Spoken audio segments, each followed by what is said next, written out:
Hola, hola chicos, ¿qué tal? ¿Cómo están? Espero que estén muy bien. Today we're going to be learning about negative and indefinite words. These are words such as never, none, no one, nobody, not anybody, etc.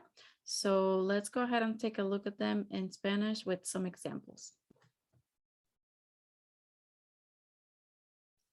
Okay, so you may or may not recognize some of these, but we have a few here. Nadie, nunca, nada, ninguno, algo, alguien, alguno. The negative words, they let you know that the existence of something is being negated. And then the indefinite, they're not telling you specifically the quantity of something. So let's take a look.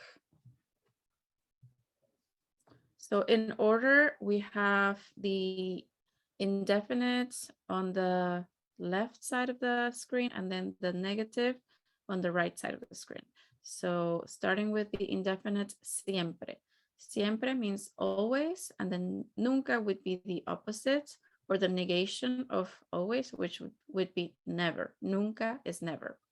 Siempre y nunca. Then we have alguien, which can mean someone, somebody, but also anyone or anybody if it's in a question. And then we have nadie, which would be the opposite or the negation of that, which would be no one, nobody, or not anyone. Then we have algo, which algo is like something or anything if it's in a question. And then nada, which is nothing or not anything. Then we have alguno. Alguno, you're going to notice that we can change it to alguna if we're referring a feminine noun. And we can even pluralize it. So meaning we add an S if we're talking about a plural noun. So several things. But alguno means some or any.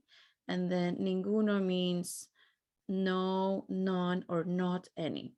And ninguno also has that O that can be switched to A if it's about a feminine noun. And then we can make it plural as well with adding an S if it's about a plural noun.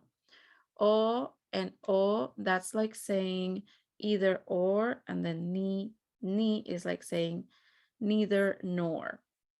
We have también, which is like also and too. And then we have tampoco, which is like saying neither. Okay, so let's see. Okay, let's start with siempre and nunca. Oh, I also added here jamás, the word jamás, which also means never, like nunca, but it's just a little bit more dramatic. So we also use it just like never, but when we want to be a little bit more dramatic. So let's look at some examples. I chose here a couple of the reflexive verbs that you guys have been learning that we saw in the last topic at the beginning of this chapter. So the first sentence, yo siempre me levanto. Yo siempre me levanto a las 6 de la mañana. I'm using here the verb levantarse, which means to get out of bed. And then here, of course, I conjugated it to the yo form because it's about me, myself. So I'm saying I always, and then levantarse is to get up or to get out of bed. So I always get out of bed or I always get up at 6 a.m. Okay, and then very simple, I just put siempre right before the verb. So I always get up at 6. And then in the next one, I'm using nunca. Yo nunca me despierto tarde. Tarde means late. It also means afternoon, but in this case, it's late. It could also mean tardy, but here it's late. So despierto from the verb despertarse, which means to wake up. So despertarse is to wake up, levantarse is to get up. They're kind of similar, could be confusing, but they mean different things, right? To wake up is when you open your eyes. Levantarse is when you get out of it, when you get up. So I never wake up late, okay? And again, the verb despertarse was conjugated to the yo form, so we have an O here, and we have the pronoun me because it's about myself.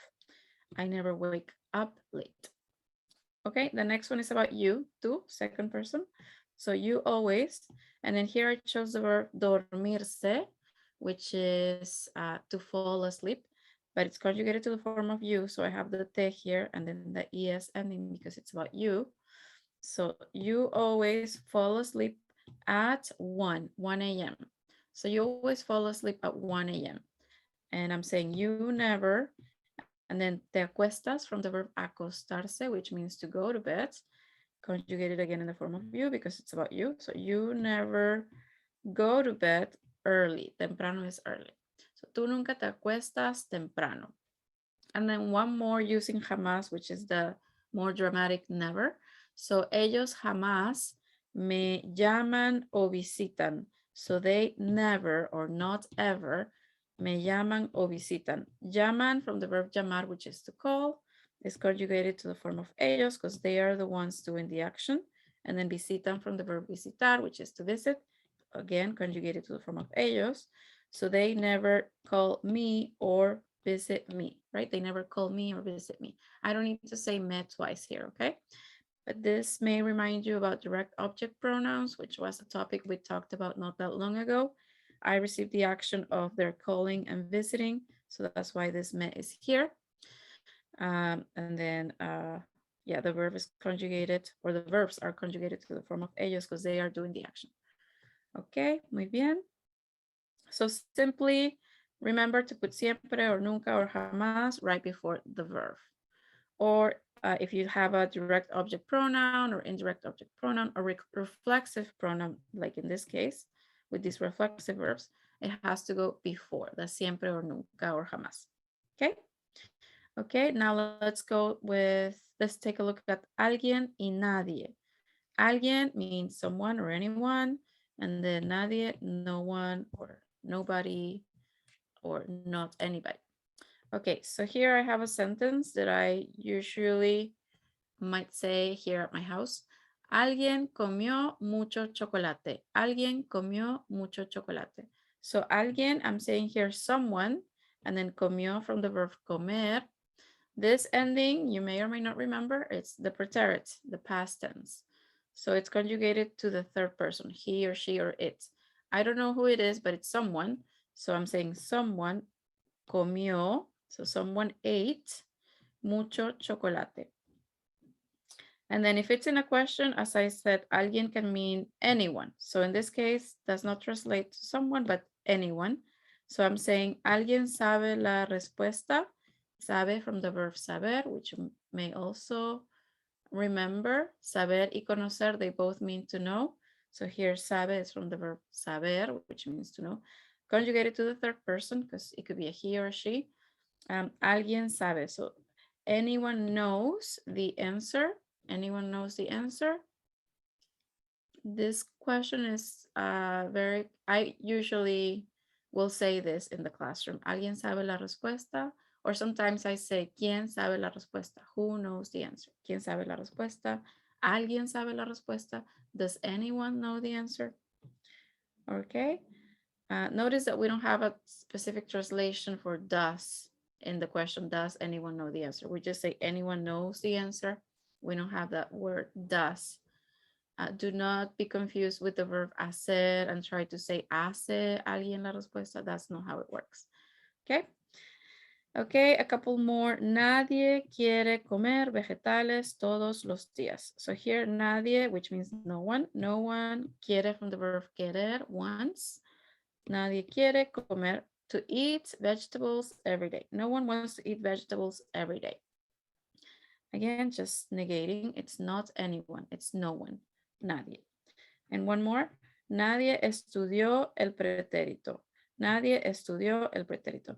Estudió from the verb study is conjugated to, we're using the preterite here to the third person, he or she. So no one studied the preterite.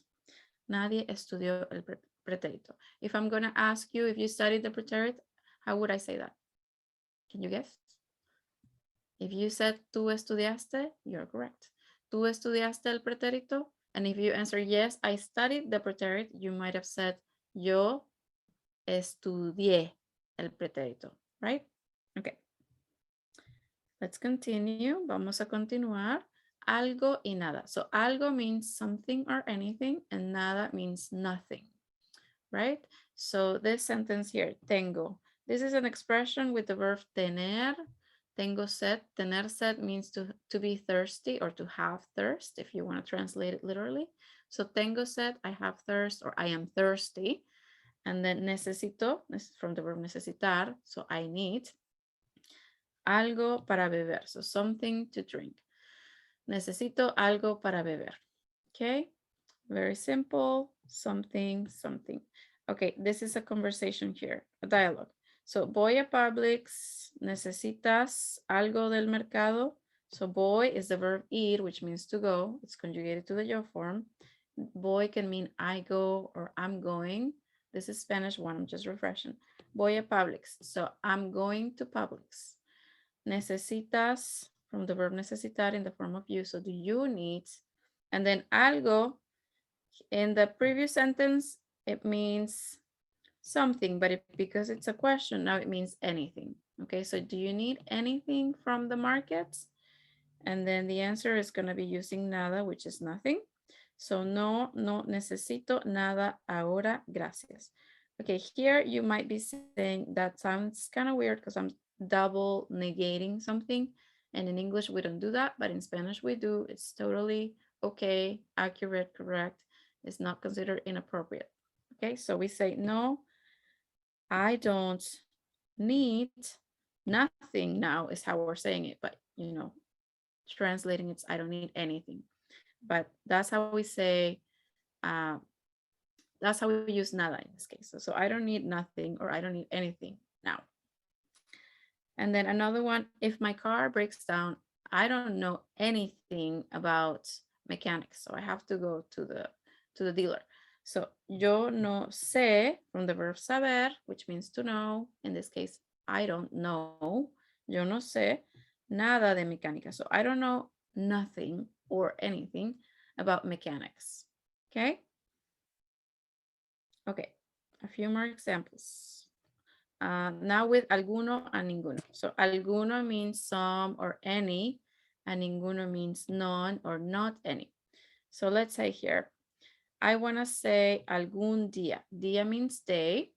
So algún día, someday I want to travel. Algún día quiero viajar por todo el mundo. Someday I want to travel all around the world. Algún día. Notice alguno can become algún, dropping the O, if the following noun is masculine. Día, even though it has an A, is a masculine noun. We don't say la día, we say el día, and all the days of the week are masculine. So we say el lunes, el martes, el miércoles, el jueves, etc. So algún día, someday I want to travel around the world. Then alguno, besides becoming algún with a masculine noun, could become alguna with a feminine noun. Tarde is a feminine noun because we say la tarde, we don't say el tarde. Even though you don't see an A here, that's a feminine noun. So we say, here I say, alguna tarde voy a visitarte. So some afternoon, I'm going to visit you. Visitarte, that's the direct object pronoun that goes with you. So I'm gonna visit you. Notice I have two verbs here, and of course I'm attaching the direct object pronoun to the second verb, which is not conjugated because the first one is already conjugated. Another option is to put that te here, right? So alguna tarde te voy a visitar, that would be another option. Okay, algunos estudiantes no hacen su tarea. So alguno can be pluralized, so you add an S if you're talking about a plural noun. Here students happens to be plural. So I'm saying algunos estudiantes no hacen su tarea. So here I'm saying some students don't do their homework. And then algunas has to agree with the gender, even if it's plural. So if it's about noches, which is feminine, because noche is a feminine noun, we say la noche, we don't say el noche. We say buenas noches, we don't say buenos noches. So algunas noches salgo a pasear con mi esposo. So some nights I go out to for a stroll with my husband. Pasear is to stroll. Okay, let's see. Okay, so here we have alguno and ninguno. Alguno, some, we're still on the same, some and any, and ninguno, none and not any. Let's see here an example here where we're talking about Patricia. Patricia tiene COVID. Patricia tiene COVID, pero no tiene ningún síntoma, ningún síntoma. Now I'm using ninguno, which would be the opposite of alguno. So I'm saying she has COVID, but does not have any symptoms. And again, it sounds like I'm saying she has COVID, but does not have non-symptoms. But ningún translates to any in English, but we use the word non. Ningún. Okay, so no tiene ningún síntoma. She does not have any symptom or non-symptom. And then a ella no le preocupa nada. Preocupa from the verb preocuparse. It's a reflexive verb, which means to worry. So nothing worries her, or she's not worried about anything. So nothing, nada, or not anything. She doesn't worry about anything. A ella no le preocupa nada. And then she's very positive, okay? No tiene ningún problema y tampoco tiene ninguna deuda. So she's a very happy lady. Ella está muy feliz. No tiene ningún problema. Ningún, oh, here I wanted to mention, ningún, we drop the O, even though síntoma may look feminine, it's not, it's masculine. Words that end in MA are masculine. So don't be confused if you see an A and you think it's feminine. If you see an M before, so it's MA, it's masculine. So ningún síntoma. And then same thing here, problema, MA again, is masculine, so we say ningún, we don't say ninguna. Okay, so no tiene ningún problema. She doesn't have any problems, or she doesn't have none or no problems. I know it sounds weird, double negative, it's okay in Spanish. No tiene ningún problema y tampoco, tampoco is the word that means neither or not either. Tampoco tiene ninguna deuda. So neither does she have any debt. Okay. Muy bien. Okay, so here we go with o, or ni. O is either or, ni, neither, nor. This is a dialogue. ¿Quieres tu café con leche de soya o de almendras? So do you want your coffee with soy milk or almond milk? No, no me gusta ni la leche de almendras ni la leche de soya. So no, I do not like neither almond milk nor soy milk. And then here I'm saying lo quiero con leche de avena. Leche de avena is oat milk. If you haven't tried it, you should. It's really good. I am obsessed. Estoy obsesionada. So lo quiero con leche de avena. Lo quiero.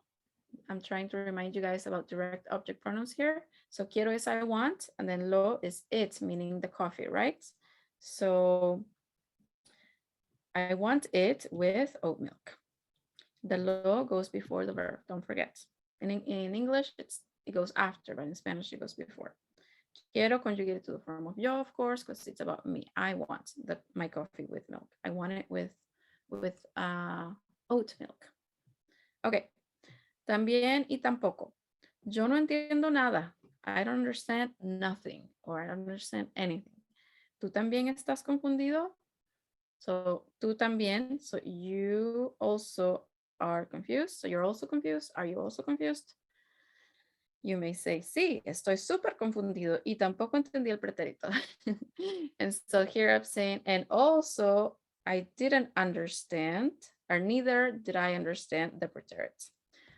So hopefully that's not you, but if that's you, now you know how, at least how to say that you're confused and that you did not understand the pretérito. Ok, chicos, gracias por escucharme, gracias por ver el video. Espero que los ayude y si tienen preguntas, escríbanme un mensaje, un email para conversar. O pueden llamarme también. Ok, nos vemos. Chao.